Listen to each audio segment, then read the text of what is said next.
Welcome! If you're tired of videos automatically playing in your Telegram chats on your PC, you're definitely not alone. Autoplay can be distracting, especially when you're trying to focus or save data.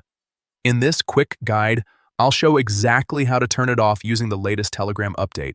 First, go ahead and open your Telegram app on your computer. Make sure you're logged into your account so you can access all the settings we need.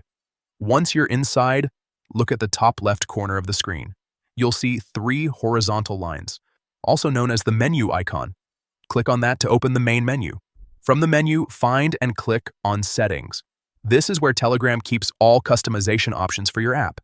Now inside Settings, scroll down a bit until you see the Advanced option. Click on Advanced to access more detailed controls. In the Advanced section, look for an option labeled In Private Chats. This is where you can manage how media behaves specifically in your private conversations. Click on In Private Chats, and you'll see different media settings. Here, find the option for Videos. By default, Autoplay might be enabled, which is why videos start playing automatically. To stop that, simply disable the Videos option. This will prevent videos from autoplaying in your private chats. After turning it off, make sure to click Save so your changes are applied properly.